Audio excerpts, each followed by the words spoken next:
All right, everyone, welcome to Module 3, which is on empathy, stakeholder analysis, and mapping. We are hoping some more people join us today, but thank you for those that are here, and we're just going to get started. I wanted to give people a chance who haven't had a chance to introduce themselves yet. A moment to do that. However, I'm going to hold off until we have some more people here. So I did want to mention a few things about the assignments for folks, and that is, so we're going to submit a draft of the homework typically at the end of class. And that's just so it gets you in the process, in the habit of releasing your work early and not being too much of a perfectionist and letting us know where you're at. So to do that at the end of class, you can either email it to me at that email at katie@10and5.org, or you can send it through direct message on the platform, which everyone did a great job of doing last time. What we did not do a great job of, probably because I was not clear, is that once you get to that final version of it, please upload it in the assignment area for that lesson. And remember to press submit assignment, because there's some people that I know have been doing their work because they've done pieces of it that I've seen, but for some reason on the back end, it is not showing that you have completed that lesson. Typically, why it does that is because you haven't pushed submit assignment. So please make sure every time you submit assignment, and that's actually, Reynard, you did a great job of doing that. Linda and Elizabeth, I know that, and that you guys were working on it, did a lot of things for module 1, but you didn't actually click them all off and press that assignment. So if you could just go ahead and do that, and you're not alone, there were other people, just mentioning it to you guys since you're here. Ashley, yours is checked off. So, so please do that for module 1 and module 2. I wanted to give some feedback on the assignments. So your launch goals, as I was looking at them, I realized that a lot of them, while really wonderful goals, still needed some wrangling. And so I would really suggest that you use the SMART system. I'm not sure how many people have heard about this system for goals before, but it's making goals that are specific, that they're measurable. So sometimes you can quantify it, how many times you'll do something, that they're achievable, that you can actually say, yes, I did this, that they're relevant. So for your launch goals, you want to make them obviously relevant to your business goals, and then time bound. So this one was kind of the big one. A lot of the goals were not measurable and not time bound. So they were these great goals. However, they were more like ongoing goals. We really want to focus on this 10 weeks in the course, because we want to actively be able to support you in those goals. So we want your goals to be something that at the end of this course, you can say, I did this. So that's it on the goal portion. On the identifying the question portion, I did have some feedback on that too. Please, and please remember to focus on the problem, not the solution. So for instance, if you're asked why are people having the problem, you're not going to say because they don't have my business idea yet. That doesn't cut it. That's focusing on your solution and not on their problem. So most of you guys didn't do that, but just as a quick heads up, please, actually put in the time to really focus on that problem. You want to be specific and narrow it down. So you don't want it to be something like world hunger or something really large. You want to really get into the specifics of it. So what is happening, and a lot of you do have clients, and customers who you've already been working with. So you can narrow it down a little bit more to what's the problem that they're facing. And then it helps to really think about who has the problem and to also narrow that down. The more specific you are with this, the more effective and efficient you'll be in the future.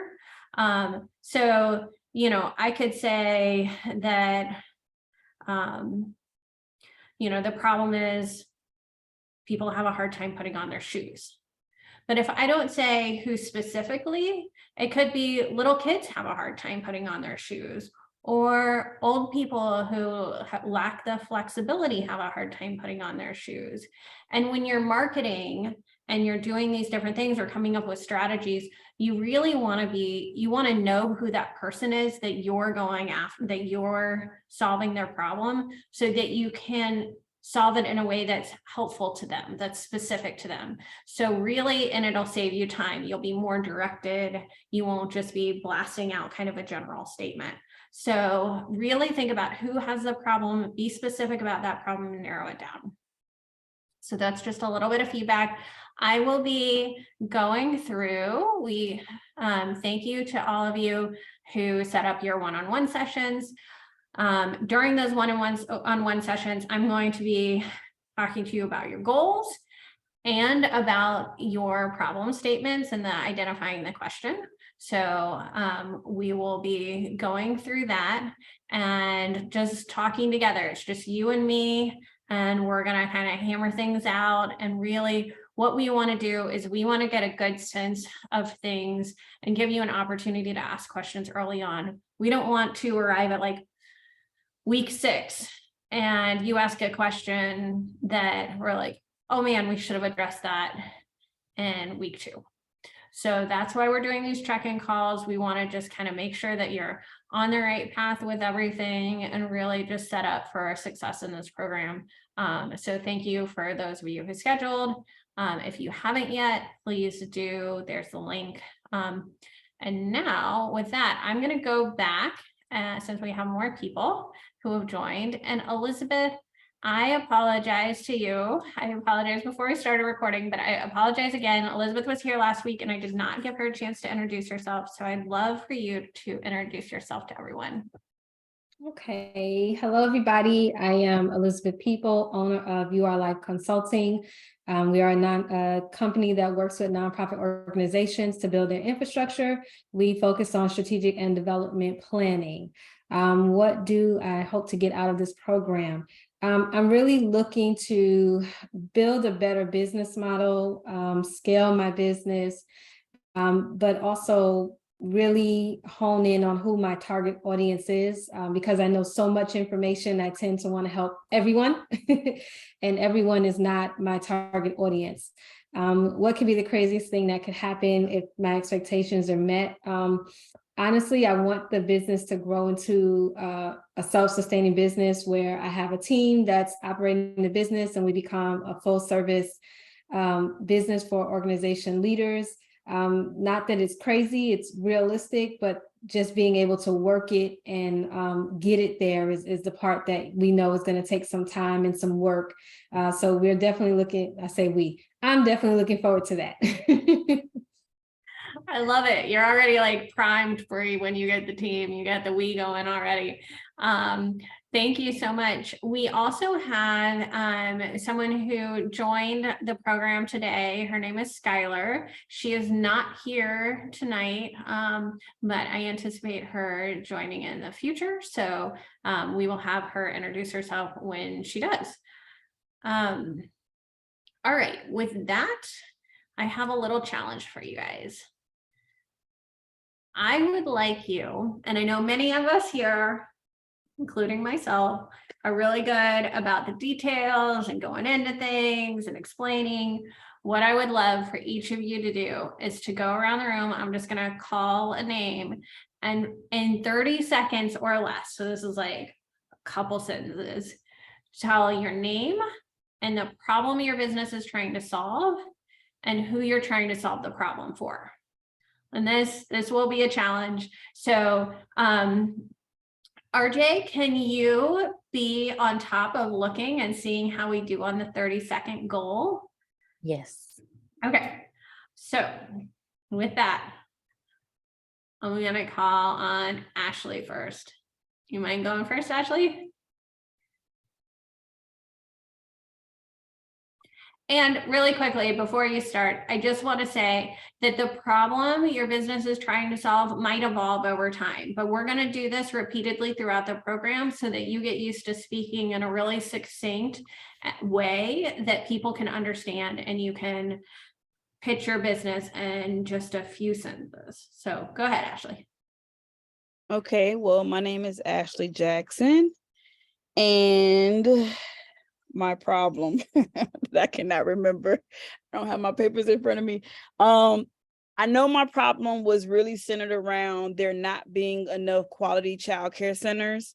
And I wanted to solve, it says who are you trying to solve the problem for? So I'm trying to solve this problem for parents because of the simple fact that there isn't enough quality childcare centers for whatever the problem may be. Awesome. How do we do, RJ? Right on time. Excellent. Okay. So you guys heard one way to do it quickly. Elizabeth, you are next.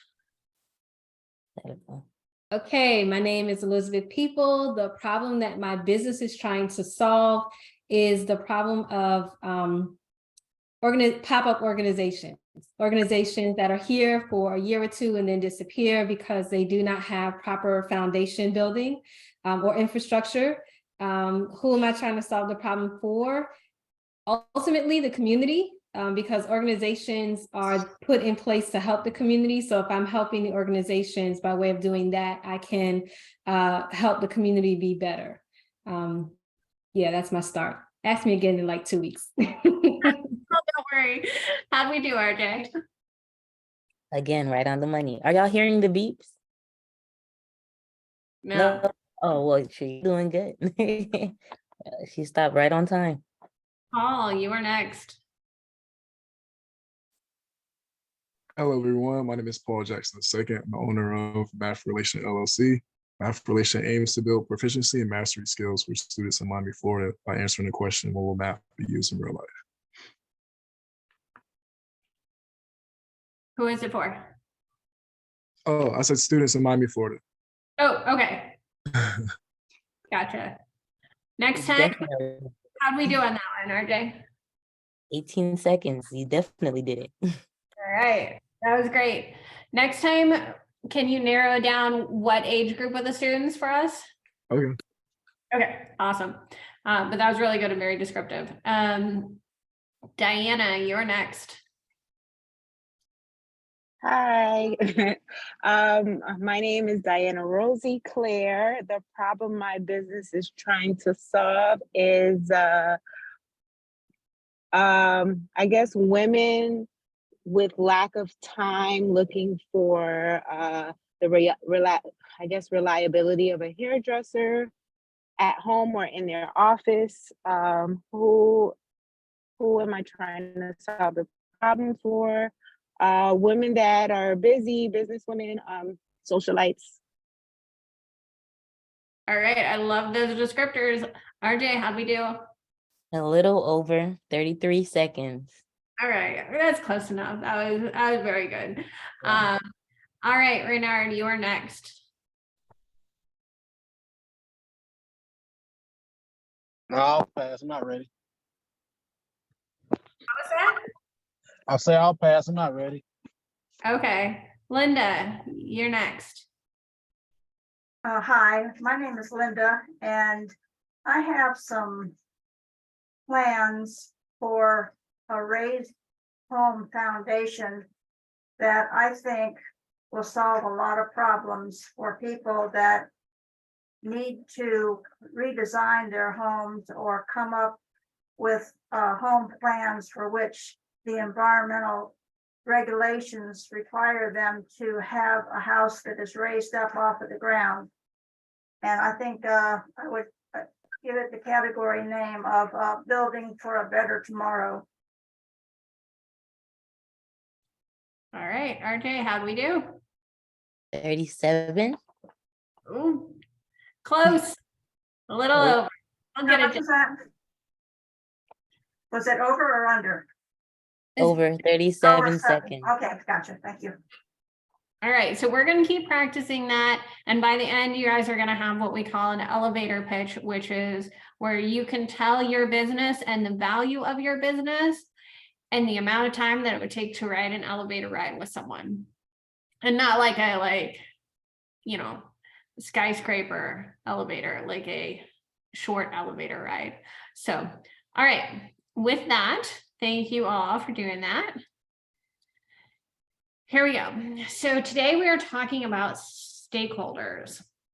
And part of that is understanding that different people communicate the same thing, like hear things in different ways. So this is just a fun little graphic. It says how the customer explained it, how the project leader understood it, how the engineer designed it, how the programmer wrote it, how the sales executive described it. I love that one where it's like, you know, all this comfy thing in the middle of the hanging from the tree. How the project was documented, bunch of nothing. What operations installed, how the customer was billed, how the help desk supported it, and what the customer really wanted. So there's a few great things about this. One is that lots of people can be saying the same thing and everyone can understand something a little bit different. And everyone has their own perspective and own bits of information that they need to be able to get on the same page. Also, you'll notice that the first one, how the customer explained it and what the customer really needed, are two different things. And I don't know how many of you in your businesses or just in your interactions with people, someone says, this is what I want, but then they really want something different. Yep, I see heads nodding. Yeah. Does anyone have a story of that they want to share with us?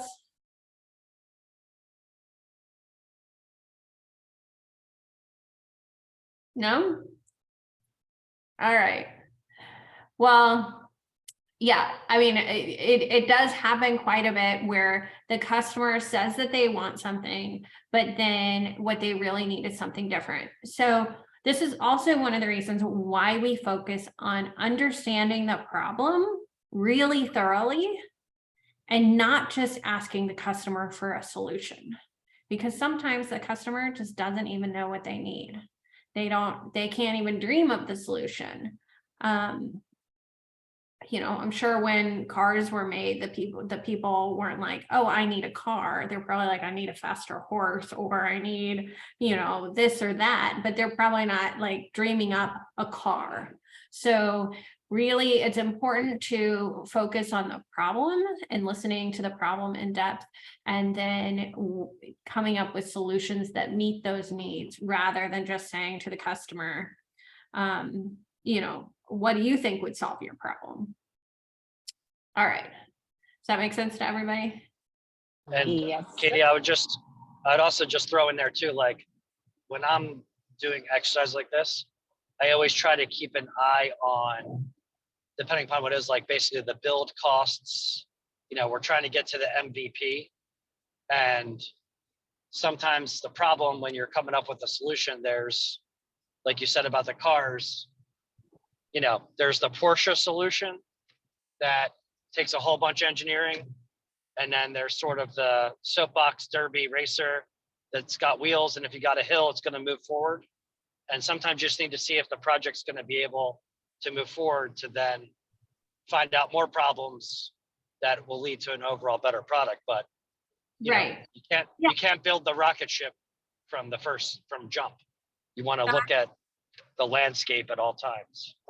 That's a great point, Sean. And there's lots of different ways to, for lack of a better idiom, skin a cat. So last week when I couldn't figure out the fancy feature that Zoom has given us to share videos, I just stuck the link in the chat for you guys and I solved the problem, right? Now, Zoom does have a fancy feature, which I have figured out and we will be using tonight.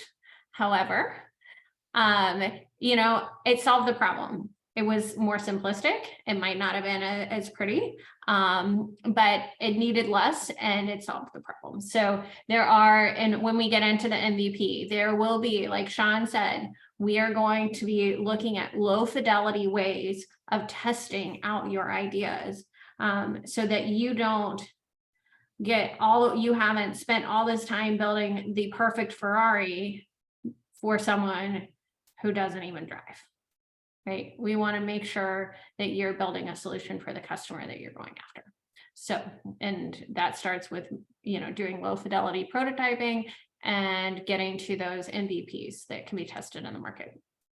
Okay, really quickly, last thing on this one is you'll notice how many different people are involved in the scenario. You have the customer, the project leader, the engineer, the programmer, the sales executive, the people who are documenting. I think those people are called technical writers usually.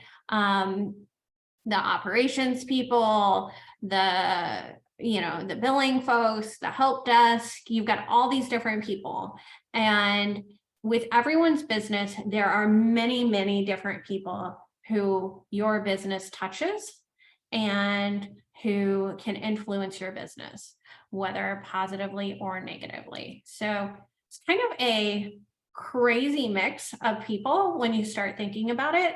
But we call the people who can influence your business the stakeholders. So what is a stakeholder? It's any person or organization who can be positively or negatively impacted by or cause an impact on the actions of a company.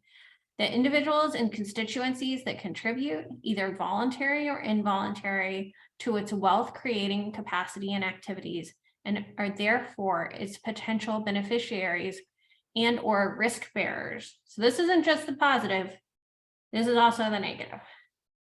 So can someone give me an example of someone who was not a customer who positively impacted their business? And it could be your current business, it could be a business in the past, it could be what you do.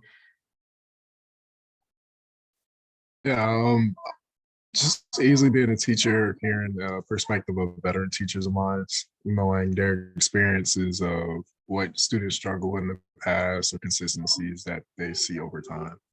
Yep, other teachers.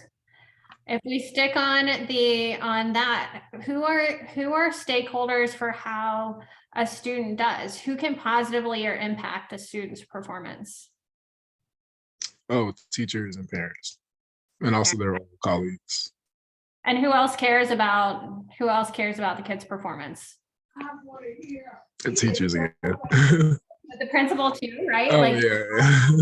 probably the politicians, right? Who are trying to off their areas. Who are the people who can negatively impact a business? So Ashley, who could shut down your business? Who could come in and shut down your business?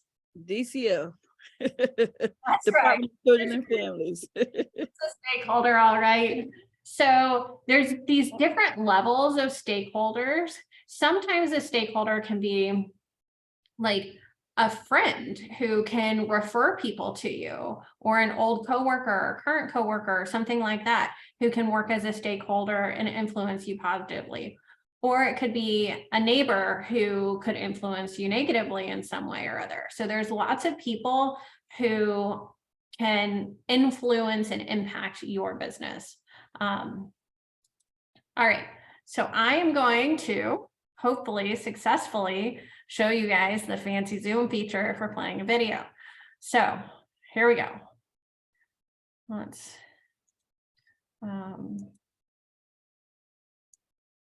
let me stop my share, and we're going to do a new share of the video.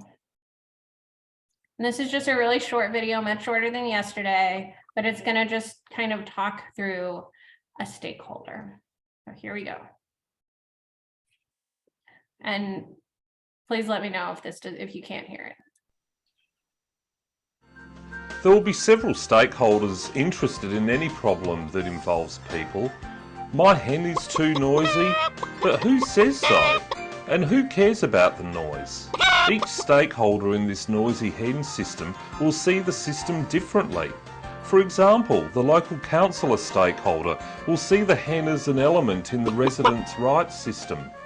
A lawyer will see the hen as an element in the civil rights system, and a farmer will see it as an element in the food industry system. And me? The hen is my pet, so it's an element in my lifestyle system. Therefore, when starting to think about a social problem, it may be wise to identify all those interested in the problem and in the possible solutions. Do not forget to include yourself. Having identified which system the stakeholders perceive the hen to be part of, it is then necessary to think about how the stakeholders see their system. For example, the local councillor might see his or her system, let's call it the residents' pet management system, working as like the mechanism of a clock, or as people posturing and politicking, or as individuals dealing with personal anxieties.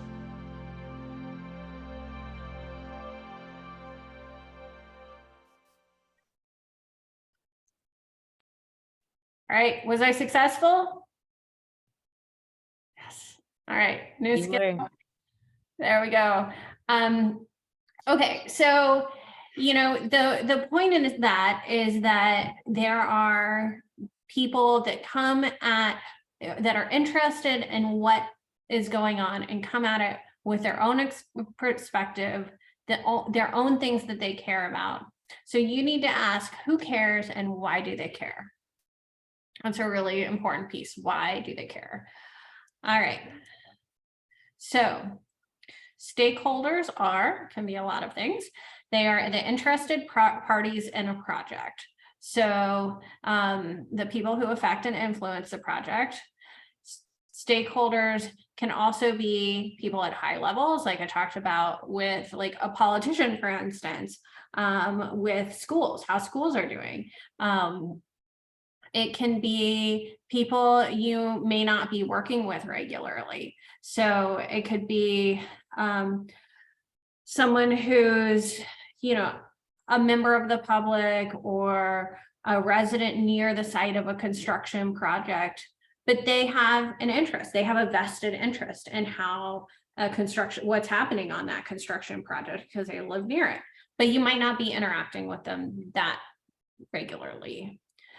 Or they could also be people who you work really closely on the project with. So it could be your team members. So it could be, the people that you hire, as contractors, or it could be the person who's answering your phone, or there's from all levels. It could be your client too. There's all sorts of stakeholders who are involved with each idea. All right. So one of the things that is really wonderful about this program is that we show you lots of different ways to approach the same thing, because we want to make sure that you find something that works for you. So I'm going to go through a few different ways of looking and analyzing your stakeholders, because once you've kind of done this big brainstorm about who the stakeholders are, you want to start organizing it. And the reason why we organize it is because it helps us know who we need to check in with, how often we need to check in with, what level of detail they care about, and so on and so forth. So for some of my projects, like for instance, in this program, when I check in with Wanda, she wants to know everything, right? This is her baby. She made this program. She cares about you all. She wants to know. So she's going to care about all the details. Then if I think about her boss is going to want to know that, a little less details, a little higher up, right? And then if you go even higher, like the head of the department, he's probably just going to want to know that it's successful. If I send him an email about like, oh, this is what we did on Wednesday, that's going to be way too much information, right? So when we start to organize the stakeholders and think about them, we start to understand sort of what that level of contact needs to be, how frequent it needs to be, how detailed, those sorts of things. So we can look at it in a couple different ways. So this is one model to organize the stakeholders. So for this model, we have power on one axis. So high power or low power. And then we have interest, low to high. So the high power, low interest, that might be someone like the health department, or if you run a restaurant, right? Or it could be a licensing or certification agency. So you're a lawyer, you have to have, my screen isn't being shared.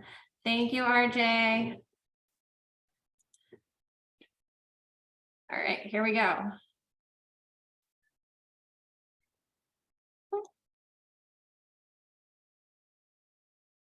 And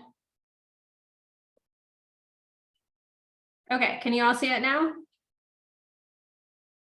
All right, and if that ever happens again, you guys can all ping me. You can come off mute and just be like, Katie, you can't see your screen. That's absolutely fine. I will not mind at all. So you see the power over on one side, high to low, and then you see the interest, high to low or low to high. And so in that high power, low interest, you're going to have people like, if you're an engineer, the person who the board that licenses you, right? They don't want to know what you're doing every single day. They don't care. But you do have to keep them satisfied. You have to make sure that you are licensed, or else they'll shut you down. So they have a lot of power, but they don't care about all those tiny, tiny details of your operations. You also have people that are the low power and low interest. So this could just be like someone who's like, maybe someone who's got an office down the street and they're kind of interested.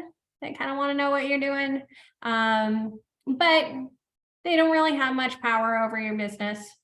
And so you want to monitor them. You want to make sure they're doing all right. You want to make sure that they're not, saying bad things about your company, that they're so you might want to give them updates every once in a while, but you want to keep it relatively, brief. You want and infrequent. They don't need the every day either. And then you have the people who have high interest and low power. You want to keep them informed, because those people can sometimes be your advocates, right? So they can be the people who care a whole lot. They can't do a whole lot, but it's still good to really keep them informed, because if you keep them informed, they can advocate for your company. They can make things happen, but they're probably not, they're not the make it or break it kind of people who are for your company. Then we have high power and high interest. These are the people like the Wanda for me. I want to make sure that Wanda knows what's going on, right? I want to make sure that she can influence it actively, and she cares, right? So who are those people? Sometimes it's a client, sometimes it's a customer, but sometimes it can be someone totally different too. And those are the people that you need to keep that good active communication with, and you need to give them the information that they need. So this is one method. I want to really quickly bring up that the analysis portion is after that brainstorming. So we're going to have you guys in a little bit go through and identify your stakeholders. We're going to do some exercises first, but it's always going to begin with just this big brainstorm. Who cares? Why do they care? And then once you have this huge list, then you're going to stick them in the quadrants. You're not going to try to start it from the quadrants. You want to start it with just thinking and just coming up with ideas. Stakeholder mapping is the visual representation of a stakeholder analysis organizing those people according to the key criteria with which you will be managing them during your project or business. So it can be influence, it can be interest, it can be emotional stake. There's a few different ways of doing it. So here's a different way. This way, instead of saying power, says influence. So sometimes it's just a word swap, but that's who, this is just a different way of organizing it. For some people, it helps to think influence rather than power. So this just kind of switches out power, moves it around a little bit, but same basic idea, right? There's the low interest, low influence. You're going to have regular minimal contact with them. For the people who have a lot of interest and a lot of influence, you're going to keep them completely informed. For the people who have low interest, but it can really influence your business, you're going to want to anticipate and meet those needs, right? And then for the people who have high interest and high influence, you are going to want to manage them the most thoroughly. So this is more on management. All right, here's another one. This one has involvement and priority. Really, ultimately, a lot of these are just saying the same thing, but in slightly different ways. But different people have different ways that they like to process this. And some people, I will just tell you right now, can't stand the quadrants. So we have some examples that aren't the quadrants for our people too. So here's one where the priority is high and their involvement is high. You want to involve them really extensively. So this is more about involvement. So each one kind of has a little bit of a different take. If their involvement is high, but they have a low priority, then you involve them as needed. So I'm gonna keep going, show you another one. Here's influence and interest again, but this one is about how this kind of details it out even further. And you guys have copies of your slides. I don't know if you know that in the lesson files, there are copies of the slides. So if you want to look back at this and reference, or if you want to reference it as we're, when we go into the exercises in just a little bit, you can go to the lesson and pull it up and look at it. So if you, once again, minimal effort is the low influence, low interest. High interest, high influence, high interest, you want to work together. You want to inform, you want to consult, you want to collaborate with those people. And there's a bunch of little things. So that could be like, there's some examples in here, like partners, professional bodies, patients, so internal people on your staff, in your team. So if you guys need to look at that for some just ideas, that's a good slide to kind of look through. One of the neat things about this whole quadrant thing is that you can move people from one quadrant to the other. And mostly it's a process of increasing their interest, right? So if you have someone who has high influence or power, but low interest, you're meeting their needs, you're engaging, you're consulting, you're consulting on their, interest area. But you can try to increase their level of interest, and you can try to move them over so that they become a key player because they have power, right?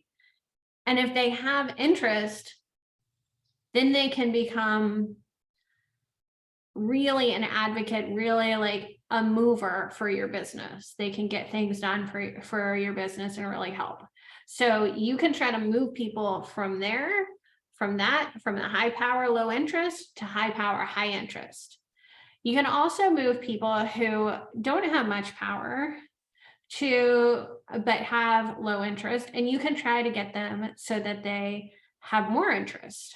So it could be, you know, like let's use the neighbor example, who might not care very much about what you're doing, but you might be able to engage them in a way by showing consideration, and you can involve them and in different like low risk ways, and you can make it something that they care about, make it something that they're interested in, and then possibly be an advocate for you.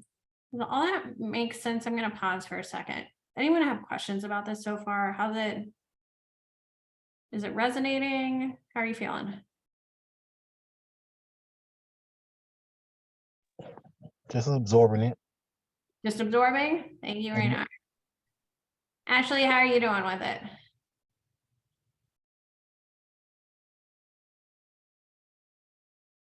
Or Elizabeth, how are you doing with it? I'm okay. Stakeholders is one of those things that I talk to my clients about, so I kind of get the overall gist of it. And then as you're talking, just in my head at the moment and writing down just who my stakeholders are. Like I know them, but I don't always write them down, and I know it's better to do that. Yeah. So, yeah. Yeah, and you know, these exercises, your homework is gonna be really like listing out your stakeholders and putting some contact information to that.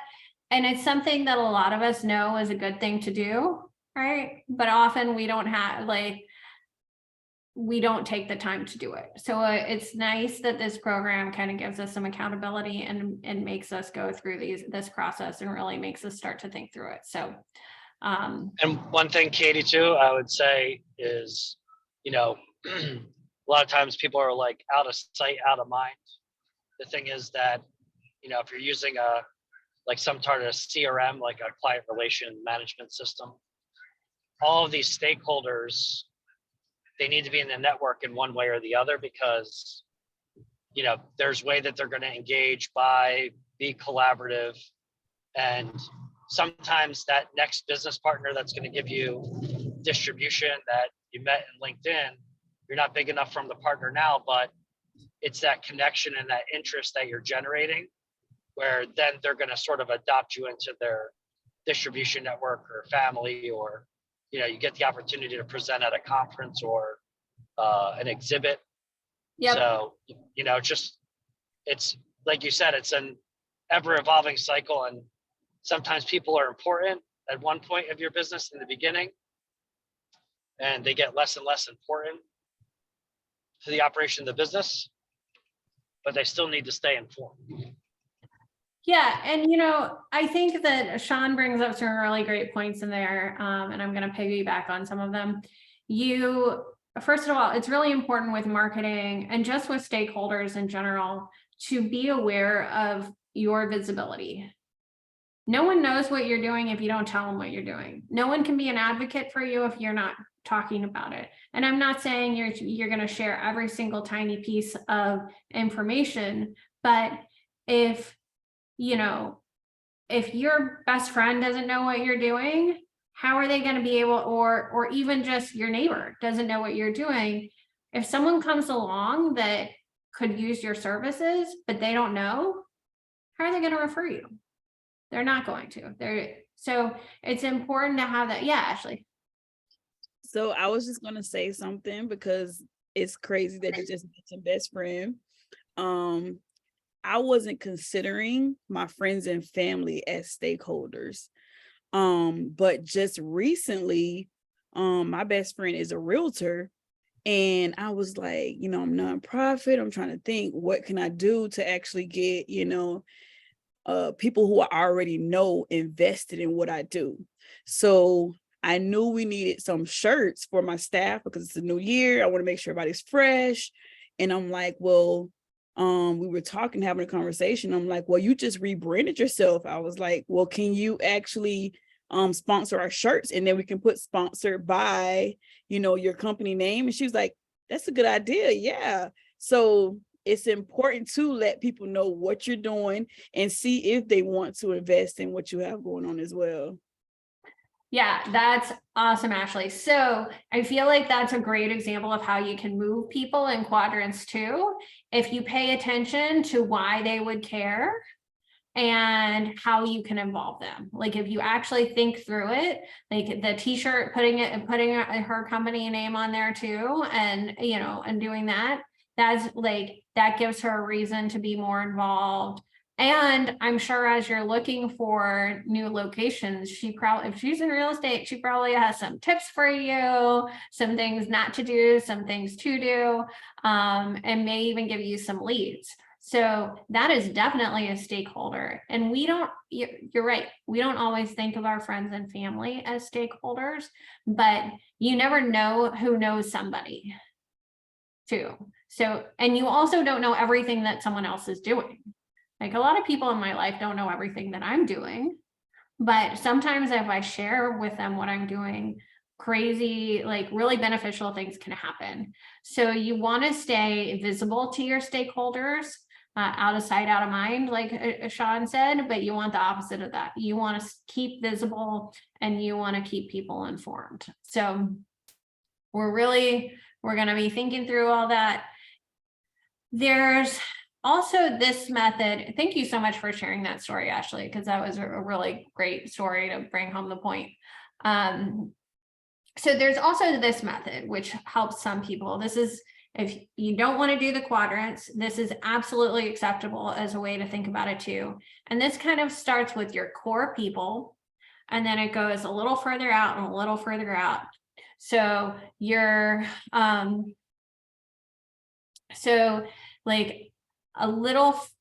this is an example of where you're helping commuters. And so the people so those are the core people that you're influencing. And then the people right outside of that might be active people, citizens, visitors, people who want to be healthier. And then even further outside is City Hall, bike shops, press, health insurance, people who would care kind of about the activity of people, right? Like health insurance is going to care about how people are moving and what they're doing, but it's not one of the core people involved, right? They're more on the periphery. Here's another one.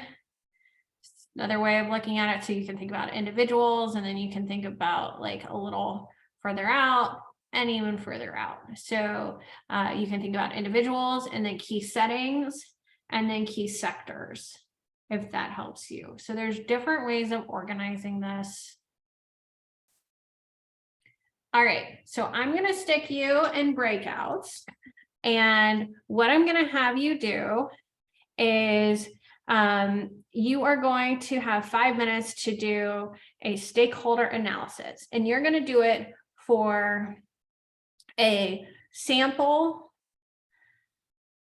business type. So your business, you can choose one of these, and your breakout is either going to be about improving the morning commute, about helping immigrant families get immersed into the community, or an app to help low community members pool resources, or a virtual dating business. All right, so we're gonna have, so for the first 5 minutes, I just want you to do that sort of brainstorm where you are coming up with a bunch of people and why they would care.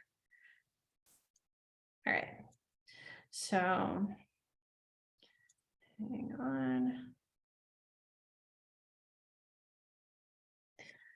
We gotta make our breakout rooms. Okay, while I'm doing this, does anyone have any questions? Are we gonna work on the same one in our breakout group? The same question? Yes. Okay. So what will happen is you'll have, we're gonna have two breakouts, and you're going to just pick one of those things, one of those business types, and you're gonna have 5 minutes to come up with all the stakeholders for that kind of business. All right, here we go. Can you put those in the chat, the different businesses again for me, please? Which one do you want? The businesses that we have to choose from. So the slides, so there's a bunch of different ones that have different things in there, that have different ideas. Which one did you want to see? This one? The one with the that you just said with the low, I think it was the app to help low community. 'Cause we Oh, posted okay. those, right? Yeah, I understand that one. Low what? Low Oh, community. What is low it? resources. So people who are pooling. Resources, okay. Okay, yep. So I'm gonna put this in the chat and then, and what I would suggest is everyone just copy it so that someone can bring it into their breakout room. So there's improving morning commute, helping immigrant families get immersed into the community, an app to help low community members pool resources, and then virtual dating. So pick one of those. You guys are going into 2 breakouts right now, and we'll bring you back in 5 minutes.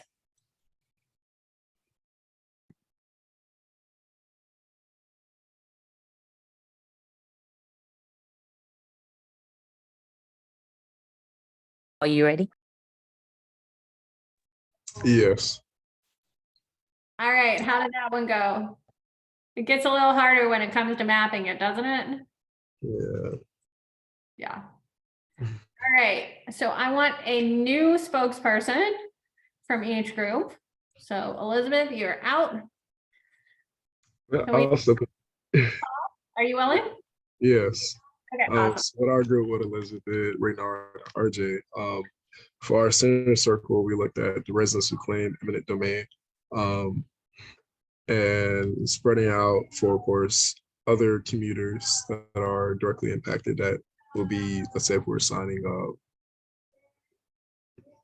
what do you call those? The initials, I forget. But whatever.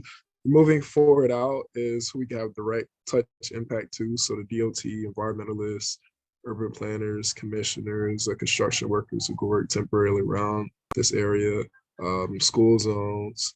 And then as our third layer, we're looking at also supported business owners who could be secondly directly impacted from employees who work for them.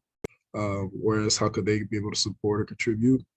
And as our commissioners and state, local district reps go to their higher ups, or we got state and national reps where Congress. Yeah, I'll just keep it there. Nice, that's great. Thank you for sharing all that. And yeah, and you really start to think about it and kind of analyze what kind of connections you would have to have with those kind of people in each ring. So I like that you just for anyone who's watching the recording, you are able for the homework to pick either the quadrants or the circles. Both teams, both breakout rooms did the circles. But so if that's what works best for you, go ahead and do the circles. All right, who do I have from the other group who's willing to share?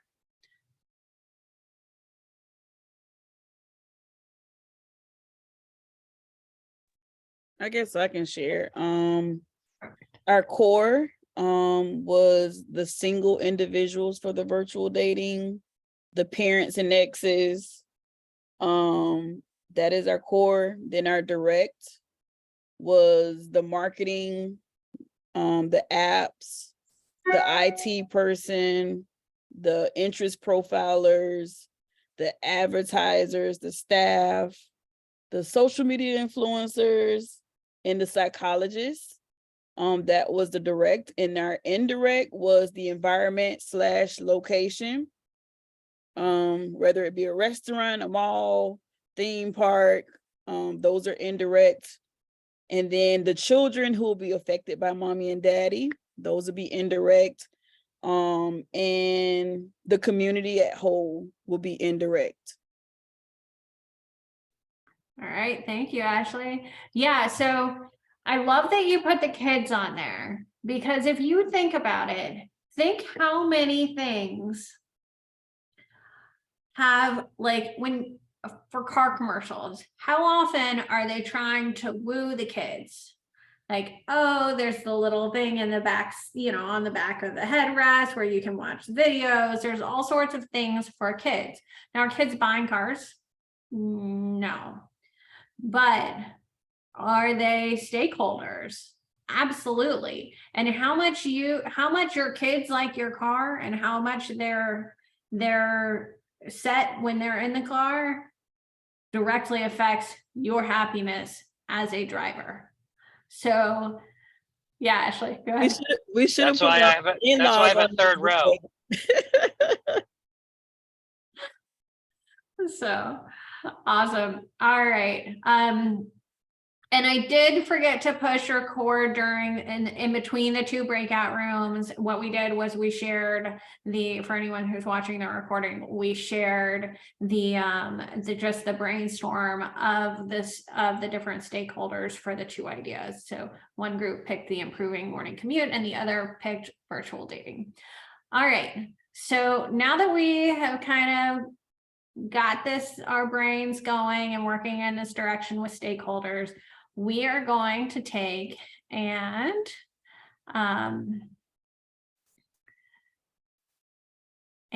we are going to do this for your ideas. So step one, just like before, we are going to take and we are going to do, actually, I'm going to do, 5 minutes to come up with any stakeholder. Do not try to put them in a specific area yet. Don't worry about that. We're not focused on that at this point. What we are focused on is just getting as many ideas for people who care onto your piece of paper.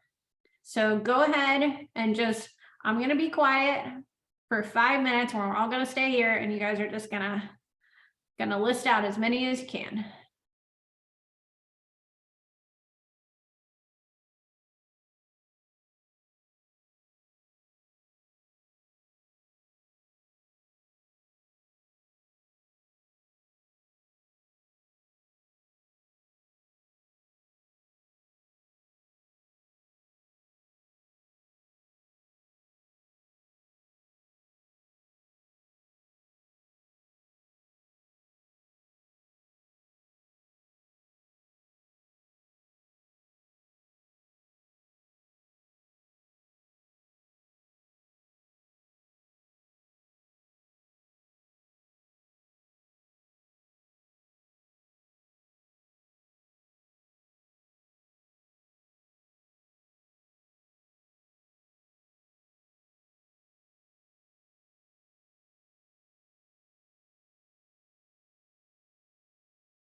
All right. I see you all rapidly writing things down, which is awesome. I am going to ask a couple people if they wouldn't mind sharing. Diana, would you mind sharing one of the stakeholders you came up with? Oh, well, my clients. I put the Department of Business and Professional Regulation. Great. Yep, definitely. You want me to keep going, or? Give me two more, if you don't mind. The hotel residences, the bank where I have my business account. Ooh, that's a good one. That's one that I think everyone should probably be adding to their list. All right. Thank you, Diana. You're Linda, welcome. would you mind sharing like 3 or 4 of yours stakeholders? Oh, you're muted, Linda. Well, beginning with myself and my family and friends and people who want to live apart from high density living areas, or people that have been displaced by natural disasters. Okay. All right. We're gonna, by the end of tonight, we're gonna start getting really specific. So just heads up that that's coming, but that's a great start. All right. So now I want to take the next 10 minutes for you to take those stakeholders that you listed and any others that you think of and start to put them either in the quadrants or the circles, however your brain likes it best. I think we have mostly circle people here, but if you like quadrants, go with quadrants. And then I will bring you, so I'm going to be quiet for 10 minutes.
All right, we have 2 more minutes. Do you guys need the 2 more minutes? How are we doing?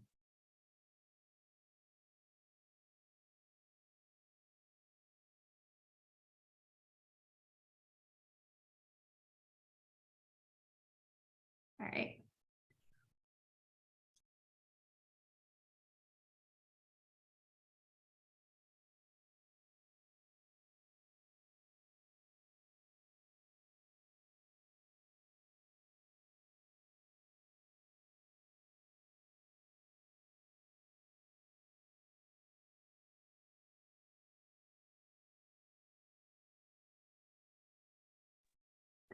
All right, I see some messages that some people are done and I see some heads popping up. So I'm gonna move us along a little early. Cut 1 minute off there. But how do we do? What did you guys think when it came to your own? Are the stakeholders getting organized, and are you kind of getting a sense of who the players in your business are? Okay, great. So the next thing that we are going to do, which will be your official homework, is taking that, and then you're going to take and make a stakeholder grid. So I'm about to show it to you. And this is going to start getting into more of the market research sort of thing and some specifics. So here we go. You can find a copy of this in the lesson itself. So what you're going to do is you're going to try to list these people out and build a grid. And you're going to say the stakeholder name. So some of these categories that you came up with of people, and then you're going to come up with a specific person. If you don't know a specific person yet, like say the bank, say you don't have anyone at the bank that you work with, that's okay. Just leave it blank. You will fill in some of these holes later, but it's nice to establish personal relationships with each of these stakeholders. So as time goes by, you will fill in names and you will create relationships with these people. And then you'll have your touch points with them where you're keeping them, you know, in the loop. And you'll do that based on where you put them in the map. How important are they? How many details do they want? And you'll also be able to start thinking about it when, say, you're at a networking event and you run into someone and they're like, oh, I'm an urban planner. And if if you have an app for commuters, you might immediately say, okay, I know that this matters to you. But if it's someone who's like, oh, I don't know, something totally different, you're not going to give them all the details. They probably don't care. You're going to give them kind of that high level brief, this is what I'm doing. And then they might even be able to connect you with someone who does care more.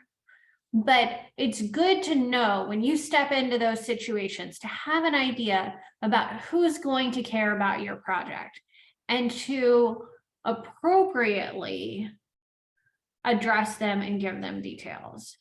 There's oftentimes, I'm sure we've all been in a situation where someone is giving us details that we just don't care about, right? And you just want to like keel over, or at least I do. I'm like, oh my God, how quickly can I come up with a reason that I need to leave this conversation? I just don't care. And it's not that it's not interesting to someone who has something to do with it. It just might not be something that I have something to do with. And we're all really busy. So it's important to give those details and give that information to people who care. So we will have you kind of go through and make the stakeholder analysis matrix. We know that you are not going to have a complete one by Monday. That's unrealistic. This is something that will develop over time as you meet people, as you find contacts, but we want you to start, and then you'll start seeing, oh, I don't know anyone at the bank. I should probably create a relationship there. So I have someone who I can ask questions to and have that specific relationship with. So you'll also be filling in here if like their impact is high, if their influence on your business is high. Some of these questions that we've been talking about throughout today, you're going to address in your matrix. And so, you know, and ask the question of what's important to this person.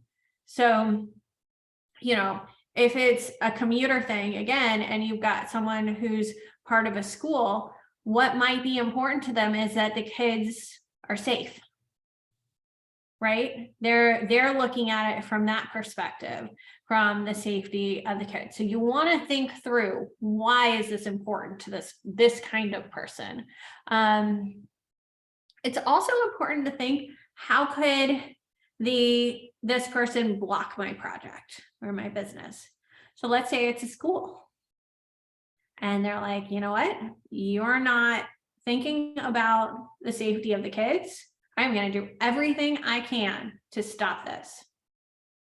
So thinking about it both as how they could help your project and how they could hurt it is really important, so that you understand their motivations and interacting with your company. And then a strategy for engaging with them. So you'll take those things that you've thought of, both the negative and the positive, and you'll come up with a strategy. So we want you to start this document, take all the stakeholders that you've identified here already today, put them in there and start to fill it out.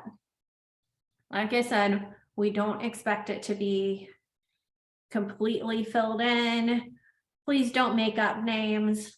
Don't be like Mary Jane, because you don't know anyone at the bank. You want to keep it real. You want to see those holes so you know where to develop relationships. So any questions about this homework?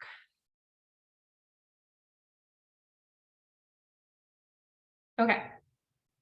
So what I would like you to do is, we can do two different things.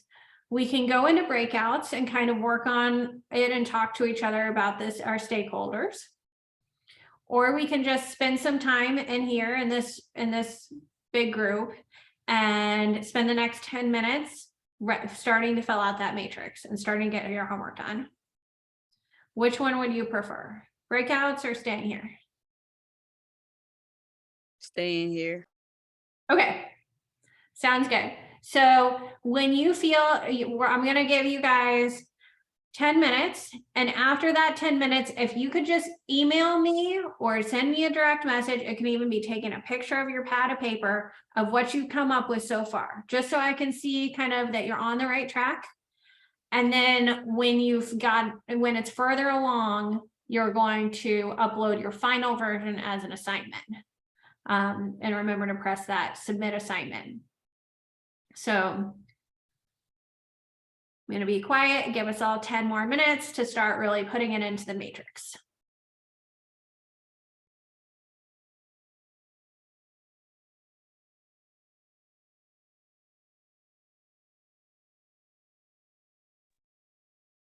Can you take it back to one of the matrix slides?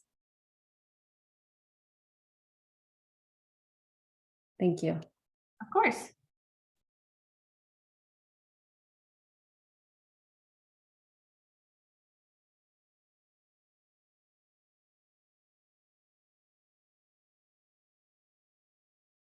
Like I said, there is a copy of this document in your lesson files on that lesson page. So if you want to type it in, you can do that.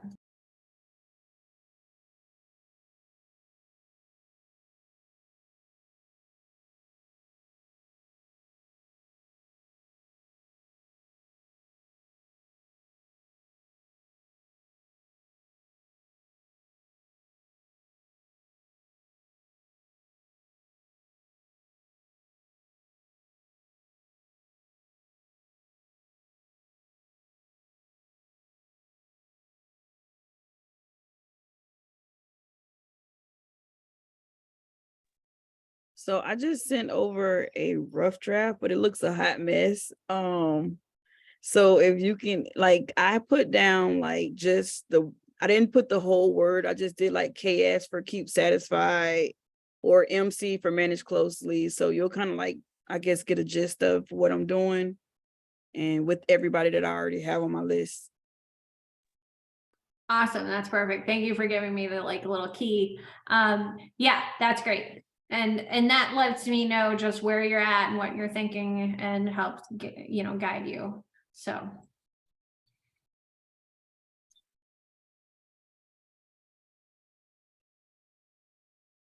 So are we supposed to be doing the stakeholder analysis matrix, or are we doing one of the previous grids? So the homework is this one that you see on your screen. Okay.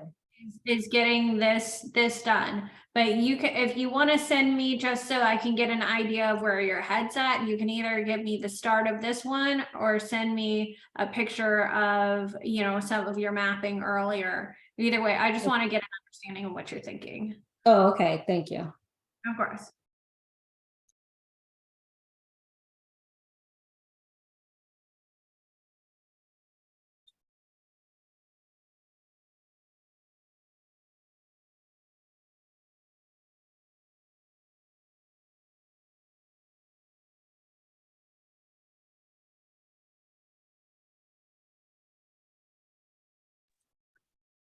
RJ, can you hear me now? You can't hear me. Can the rest of everybody hear me? Mm-hmm. Okay, RJ, it's just you.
All right, we're at about 10 minutes. How's it going, everybody?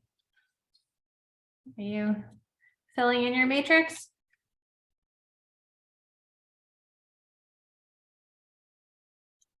Anybody have any questions or anything that they want to ask the group before we head out? I don't think RJ can hear me for some reason, but everyone else can hear me, correct? Okay. All right.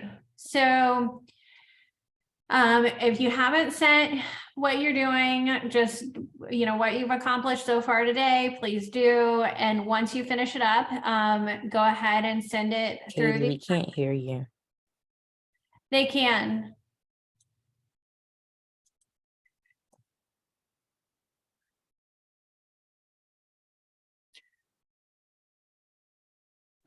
I can hear you, Katie. Keep going. I was just typing to RJ. I don't know why she can't hear me. So it seems like everyone else can hear me.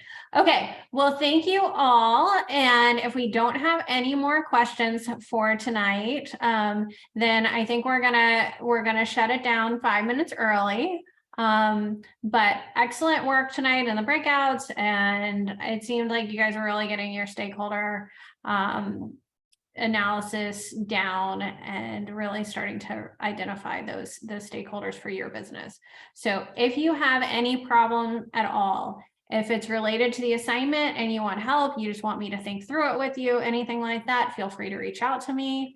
If it's about how to do something or any other question, go ahead and reach out to RJ and she'll get you the right person.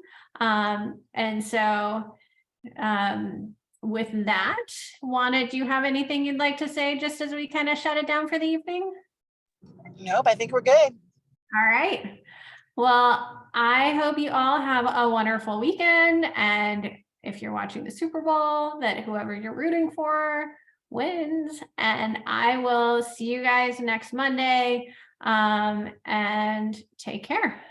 And thank you so much. Thank you. Good night. Thank you. You all have a great night. Everyone, thank you. Night, everyone.